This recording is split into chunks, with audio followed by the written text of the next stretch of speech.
फिर से आपका भूगोल पढ़ेंगे। ठीक है, तो भूगोल के अंतर्गत हमने जो बताया कि भारत का जो 6 भागों में बांटा है उसमें हमने हिमालय पढ़ा, कल उत्तर का मैदान पढ़ा। आज हम पढ़ेंगे प्रायद्वीपीय पठार। जैसा कि है ना, ऊंची नीची भूमि होती है, कोई एक समतल नहीं है भारत की भूमि, कहीं पहाड़ मिलते हैं, कहीं नदियाँ मिलती हैं, कहीं घाटियाँ मिलती हैं। जस्ट ऐसे ही जो पठारी क्षेत्र है उसके बारे में आज हम जानेंगे। तो सबसे पहले देखिए, फिर से एक ऐसा चित्र बनाया है जो बिल्कुल अच्छा नहीं है, पर आप मुझे पता है बहुत अच्छा बना सकते हो। ठीक है, अब आपको लगेगा मैडम तो पिक्चर ही नहीं बना पाती है। मैं वाकई में नहीं बना पाती, कोई चित्र मैं अच्छे से नहीं बना पाती हूँ, और ये इसलिए स्वीकार कर रही हूँ कि हमें अपनी कमियाँ स्वीकारनी चाहिए। इसी तरह आप भी ये समझ सकते हो कि आप भी अगर कोई कमी है आपके अंदर, अगर कोई चीज़ नहीं हो रही है तो ये बहुत बड़ी बात नहीं है। आप इस क्षेत्र में अच्छे नहीं हो सकता है, दूसरे क्षेत्र में अच्छे हो, है ना। तो कभी भी इन चीज़ों को अपने ऊपर हावी नहीं होने देनी चाहिए। मैंने तो नहीं होने दिया। अगर ये कमी मेरे अंदर है तो बहुत सारी और जो खूबियाँ हैं वो मेरे अंदर है, ऐसे ही आपके अंदर भी है। तो अब हम पढ़ते हैं प्रायद्वीपीय पठार। सबसे पहले हम देखें कि कैसा है, एक मेज की आकृति वाला है, ऐसे है ना, मेज की आकृति वाला क्षेत्र है पूरा। और इसमें क्या है, गोंडवाना कैसे बना है, ये गोंडवाना भूमि के टूटने और अपवाह के कारण, यानी गोंडवाना भूमि टूटी और अपवाह के कारण, यानी पानी जब बहता है तो उस अपवाह के कारण बना है। और इस भाग में चौड़ी और छिछली घाटियां हैं एवं गोलाकार पहाड़ियां हैं। अर्थात क्या हुआ, घाटी पहाड़ी है ना, ये सारी चीज़ें इसके अंतर्गत हैं। ये समतल बिल्कुल भी नहीं है, जैसा कि हमने उत्तर का मैदान पढ़ा था। ठीक है, अब इसके लगभग 2 भागों में इसको बांटते हैं, है ना, 2 मुख्य भागों में बांटते हैं। तो पहले को क्या कहते हैं, मध्य उच्च भूमि। ठीक है, दूसरे को कहते हैं दक्कन का पठार। 2 मुख्य भागों में हमने बांट दिया। भारत का ये पूरा जो क्षेत्र है यहाँ तक हमने पढ़ लिया था। ये तो हमारा हिमालय था, यहाँ से उत्तर का मैदान था, और यहाँ लगभग अब हम पढ़ रहे हैं, है ना, लगभग इधर पढ़ रहे हैं। ठीक है, तो यहाँ पर क्या है, कुछ नदियाँ भी हैं, घाटियाँ भी हैं, तो उसको 2 भागों में बांटा है। ये हिस्सा पूरा लगभग यहाँ तक आप समझे। इधर तो मरुस्थल है। ठीक है, ये वाला जो हिस्सा है वो हम पढ़ रहे हैं। तो इसमें 2 भागों में बांटा है, मध्य उच्च भूमि और दक्कन का पठार। ठीक, अब मध्य उच्च भूमि का जो क्षेत्र है वो कहाँ कहाँ फैला है, इसके बारे में मैं आपको बताती हूँ। पहला है, ये मध्य उच्च भूमि का जो क्षेत्र है वो नर्मदा नदी के उत्तर में मालवा के पठार के अधिकांश भागों में फैला है। यानी जो हमारी नर्मदा रिवर है उसके उत्तर में मालवा के पठार, मालवा का पठार कहाँ कहाँ कहते हैं, ये पूरा जो एरिया अपना मालवा है, इंदौर भोपाल वगैरह सब आते हैं, राजगढ़, यहाँ से पूरा जो फैला हुआ है वो मालवा का पठार है। तो ये भी उच्च भूमि का हिस्सा है। ठीक है, अधिकांश भागों में फैला है, इसे उच्च भूमि कहते हैं। ठीक है, उसके अलावा और कहाँ कहाँ पर है, विंध्य पर्वत श्रृंखला, उत्तर पश्चिम में अरावली और दक्षिण में सतपुड़ा संख्या से घिरा हुआ है। यानी इसमें आपके मालवा के पठार का भाग आ जाएगा, विंध्य पर्वत श्रृंखला आ जाएगी, और उत्तर पश्चिम में अरावली यानी राजस्थान तक का क्षेत्र जो है वो इसमें शामिल है। और इधर दक्षिण में सतपुड़ा श्रृंखला, सतपुड़ा के जंगल है ना, वो भी इसके अंतर्गत आते हैं। यानी काफ़ी बड़ा क्षेत्र है जो इसके अंतर्गत आता है। पश्चिम में राजस्थान के बलुई पथरीले स्थान में जाकर ये मिलता है। मतलब इधर आप देखो, नर्मदा के उत्तर में मालवा का पठार हो गया, आपका विंध्य पर्वत श्रृंखला हो गई, है ना, सतपुड़ा श्रृंखला आ गई, अरावली आ गई, और राजस्थान में जो बलुई पत्थर वाला जो क्षेत्र है जो पश्चिम में है, यहाँ पर पश्चिम यानी ये वाला एरिया है ना, यहाँ पर तक फैला है ये, यानी काफ़ी विस्तृत क्षेत्र है। ठीक है, इस क्षेत्र की जो प्रमुख नदियाँ हैं उनके बारे में आप जान लें कौन कौन सी बहती हैं। तो पहली है चंबल, सिंध, बेतवा, एनी, है ना, और इनका बहाव किस तरफ है, ये दक्षिण पश्चिम से उत्तर पूर्व बहती है। दक्षिण पश्चिम यानी यहाँ से और इस तरफ की तरफ ये बहती हैं। ठीक है, उत्तर पूर्व की तरफ ये बहती है। ठीक है, मध्य उच्च भूमि पश्चिम में चौड़ी है, पूर्व में संकीर्ण, यानी यहाँ ये चौड़ी है, यहाँ जाकर ये सक्रिय हो जाती है। इसके पूर्वी विस्तार को जो है बुंदेलखंड और बघेलखंड के पठार के नाम से जाना जाता है। जो इसका पूर्वी भाग है, यानी इस तरफ वाला जो भाग है उसको बुंदेलखंड का पठार या बघेलखंड के पठार से जाना जाता है। और छोटा नागपुर का पठार तक ये फैला हुआ है। कहाँ तक फैला है, छोटे नागपुर के पठार तक। और दक्षिण का ये तो हो गया आपका छोटा ये वाला उच्च भूमि की बात करें। दूसरा जो हिस्सा है वो है दक्कन का पठार। तो दक्कन का पठार के बारे में हम जानते हैं कि त्रिभुजाकार है, जैसा कि मैंने ये बना रखा है छोटा सा त्रिभुजाकार है, और नर्मदा के दक्षिण में है, नर्मदा यहाँ बह रही है साउथ में, ठीक है। और उत्तर में सतपुड़ा है इसके, पूर्व में महादेव पहाड़ी, कैमूर पहाड़ी और मैकाल पर्वत श्रृंखला से ये आच्छादित है, ठीक है। यानी काफी घना वाला जो जंगल वाला एरिया है वो हम इसमें मान सकते हैं, ठीक है। नर्मदा के दक्षिण में है, उत्तर में सतपुड़ा है, पूर्व में महादेव पहाड़ी, कैमूर पहाड़ी और मैकाल पर्वत श्रृंखला, ठीक। ये तो हो गया पूर्व की बात। पश्चिम में ये ऊंचा है और पूर्व में ढाल वाला, यानी यहाँ ये ऊंचा है और इधर आके ये ढाल ले लेता है, इधर आके देखो ये ढाल ले लेता है ना, यहाँ ऊंचा है यहाँ ढाल लेता है। और उत्तर पूर्व में ये मेघालय तक फैला हुआ है, उत्तर पूर्व यानी इस तरफ तक ये मेघालय तक गया हुआ है। ये एक भ्रंश घाटी के द्वारा छोटा नागपुर के पठार से अलग हो गया था। तो ये उत्तर पूर्व में मेघालय तक ये जो दक्कन का पठार है वो फैला हुआ है, हालांकि कट गया था भ्रंश घाटी के कारण, ठीक है। और उसके बाद हम देखेंगे 3 महत्वपूर्ण श्रृंखलाएं हैं इसकी, जो मेघालय का जो क्षेत्र है वहाँ पर 3 इसकी श्रृंखलाएं हैं, वो हैं खासी, गारो और जयंतिया।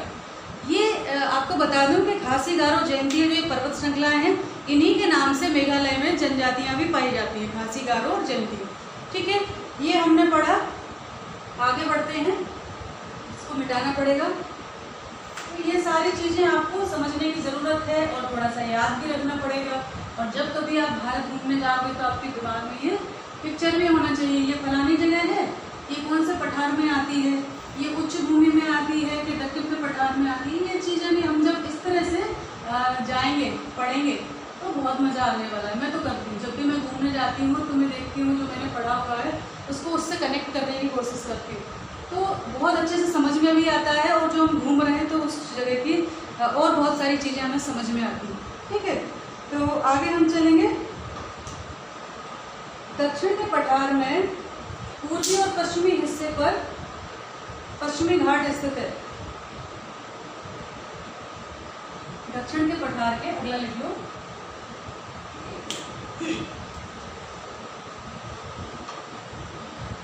दक्षिण के पठार के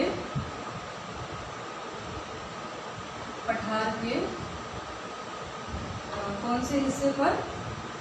पूर्वी और पश्चिमी सिरे पर, पूर्वी एवं पश्चिमी सिरे पर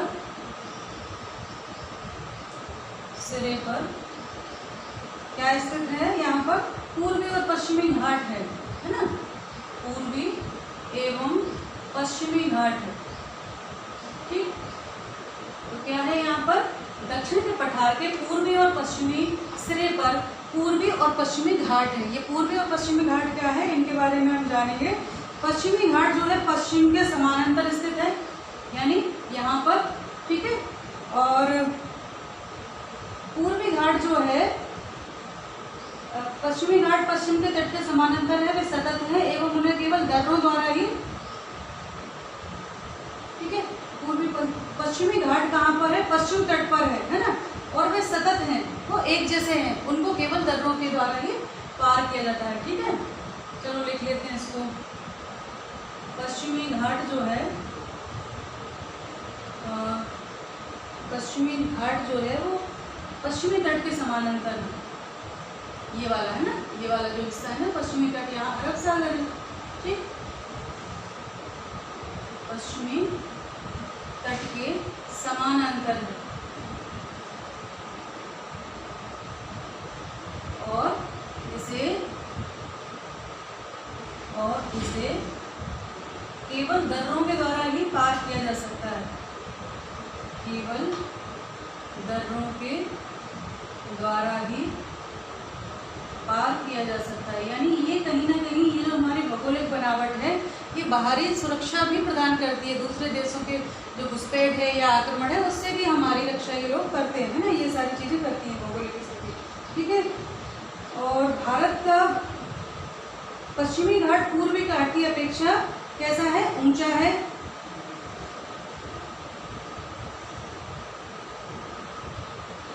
ठीक है। पश्चिमी घाट पूर्वी घाट की अपेक्षा ऊंचा है। पश्चिमी घाट पूर्वी घाट की अपेक्षा कैसा है, ऊंचा है, पूर्वी घाट की अपेक्षा ऊंचा है ना। ये यहाँ पर ऊंचाई ज़्यादा है इसकी अपेक्षा, ठीक है, ऊंचा है ये। और इसकी पूर्वी घाट के 600 मीटर की औसत ऊंचाई की तुलना में पूर्वी घाट जो है वो लगभग 600 मीटर के लगभग ऊंचा है, उसकी तुलना में ये कितना है 900 से लेके 1.600 मीटर तक है। इसकी ऊंचाई कितनी है 900 मीटर से लेके 1.600 मीटर है, ठीक है, इसकी ऊंचाई यहाँ पर, यानी ये वाला ज़्यादा ऊंचा है जबकि पूर्वी घाट 600 मीटर तक ऊंचा रहता है, ठीक। और पूर्वी घाट का विस्तार जो है, अब ये तो हो गया पश्चिमी घाट, अब हम देखें पूर्वी घाट, ठीक। तो इसकी ऊंचाई कितनी है लगभग 600 मीटर, ठीक है। और ये कहाँ है पूर्वी घाट, ये महानदी से दक्षिण में नीलगिरी तक है ना, कहाँ तक है 600 मीटर है। और ये महानदी से लेकर कहाँ तक है ये नीलगिरी पहाड़ियों तक है ना, नीलगिरी तक, नीलगिरी पहाड़ी तक है ना। ये महानदी से लेके तो नीलगिरी तक है। और इसका जो विकास है वो सतत नहीं, मतलब एक जैसा नहीं है ना, ये कहीं कटा पिटा है, सतत नहीं है ये। जैसे पश्चिमी घाट सतत था ना, ये सतत नहीं है, ये दोनों में अंतर है। अगर पूर्वी घाट और पश्चिमी घाट की बात करें तो अंतर क्या है कि पश्चिमी घाट सतत है और ये सतत नहीं है। ये सतत क्यों नहीं है, उसका एक कारण है कि बंगाल की खाड़ी में गिरने वाली जो नदियां हैं है ना, जो इस तरफ नदियां गिरती हैं बंगाल की खाड़ी में, वो इसको काट देती हैं। तो अगला लिख लो इसमें, बंगाल की घाटी में, सॉरी बंगाल की खाड़ी में गिरने वाली नदियां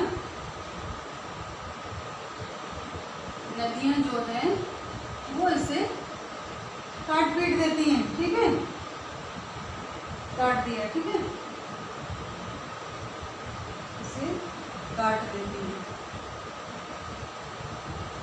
ये हो गया, ठीक है। और पश्चिमी घाट में पर्वतीय वर्षा होती है। पश्चिमी जो घाट है उसमें कैसे होती है, पर्वतीय वर्षा होती है।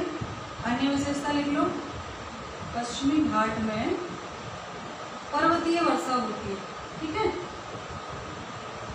पर्वतीय वर्षा होती है पश्चिमी घाट में ना, पर्वतीय वर्षा होती है। और ये पश्चिमी ढाल पर आर्द्र हवा के टकराने के कारण होती है। जो नमी वाली हवाएं आती हैं वो पश्चिमी घाट पर इनसे टकराती हैं और इसलिए ये वर्षा होती है, ठीक है। इसको मिटा दूं मैं, आगे बढ़ते हैं।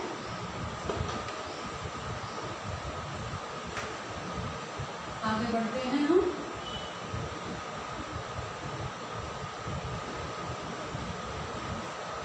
अगला है,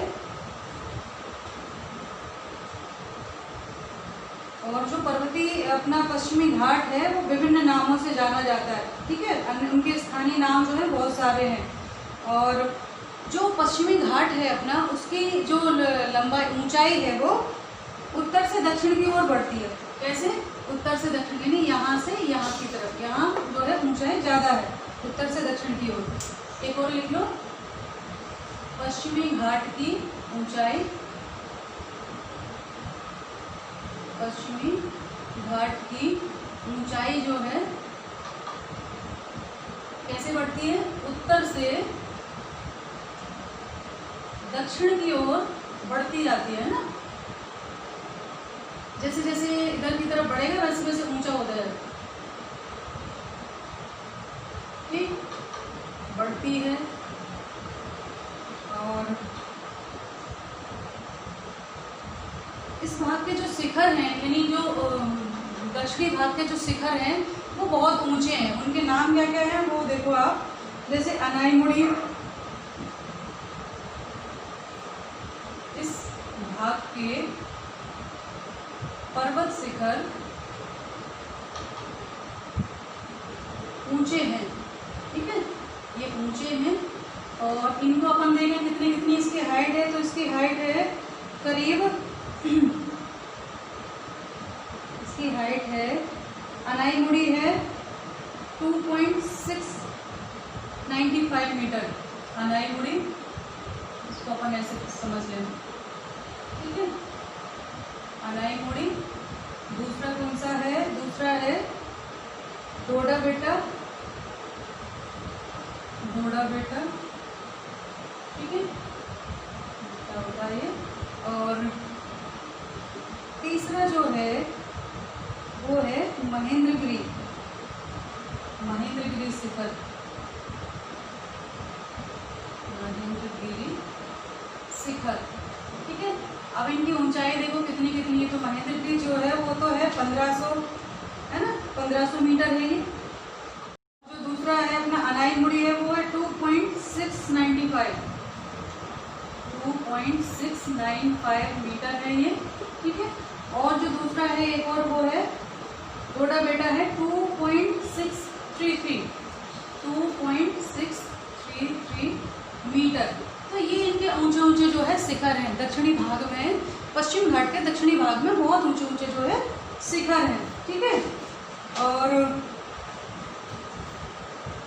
पूर्वी घाट के दक्षिण पश्चिम में सेवराय जावेड़ी की पहाड़ियां हैं, ठीक है। पूर्वी घाट जो है, अब ये तो पश्चिमी घाट की हमने बात करी, अब हम करते हैं पूर्वी घाट का जो क्षेत्र है उसमें कौन कौन सी पहाड़ियां। तो पूर्वी घाट के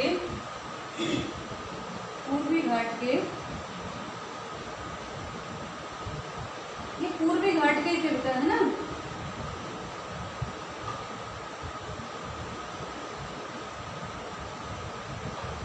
ये जो महेंद्रगिरी शिखर है ये पूर्वी घाट का ही है, ठीक। ये कौन सा है? महेंद्रगिरी शिखर पूर्वी घाट का है। ये पश्चिमी घाट के हैं दोनों, कौन से? अनाईमुड़ी और डोडा बेटा, ये पश्चिमी घाट के जो शिखर है, और ये है पूर्वी घाट का, ये है महेंद्रगिरी शिखर, ठीक है। और पूर्वी घाट का जो एक और है दक्षिण पश्चिम में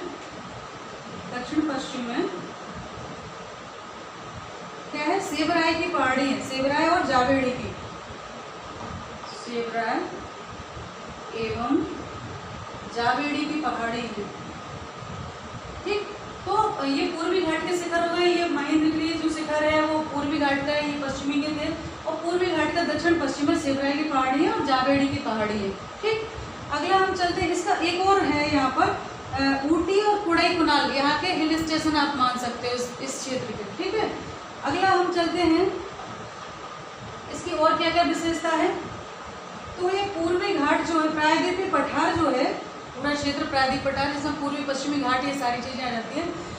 इसका विशेषता है कि यहाँ पर काली मिट्टी पाई जाती है ना, यहाँ पर काली मृदा पाई जाती है। प्रायद्वीपीय पठार में काली मृदा पाई जाती है, कहाँ पर? प्रायद्वीपीय पठार में, ठीक है। प्रायद्वीपीय पठार में जो है काली मृदा पाई जाती है। और ये कैसी बनती है काली मृदा जो है? इसे दक्कन ट्रैप के नाम से भी जाना जाता है। किस नाम से जाना जाता है? दक्कन ट्रैप, दक्कन ट्रैप के नाम से भी इसको जाना जाता है। और इसकी उत्पत्ति कैसे हुई? ज्वालामुखी से। इस मृदा की उत्पत्ति कैसे हुई है? इसकी उत्पत्ति ज्वालामुखी द्वारा हुई है, ठीक है, ज्वालामुखी द्वारा, ठीक, ज्वालामुखी द्वारा इसकी उत्पत्ति हुई है। और इसे आग्नेय सेल कहते हैं ना। इसके सेल कैसे हैं? इसके सेल आग्नेय हैं, इसके सेल आग्नेय हैं। ज्वालामुखी जो है वो कैसे होता है? आग से ही होता है ना, तो इसके सेल जो है वो आग्नेय है, ठीक। और इसके अलावा ये जो मिट्टी बनी है, जो काली मिट्टी जो बनी है, वो इन सेलों के अपर्दन के कारण, इनका जो अपर्दन हुआ है, क्षरण हुआ है, उसके कारण ये मिट्टी बनी है, काली मिट्टी, ठीक है। और तो ये पूरा आपने देखा है, काली मिट्टी पाई जाती है, आग्नेय चट्टान या कहें आग्नेय सेल और ज्वालामुखी उद्गार के कारण ये हुई है। और काली मिट्टी हम जानते हैं बहुत उपजाऊ है, कृषि के लिए बहुत महत्वपूर्ण होती है। तो ये सारा हमने आज जाना।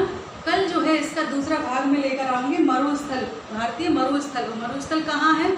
लगभग हमारे इस भाग में मरुस्थल है, पश्चिमी भाग में जो है मरुस्थल पाए जाते हैं। तो कल हम मरुस्थल के बारे में जानेंगे। तो ध्यान रखना अपना और पढ़ाई करते रहना।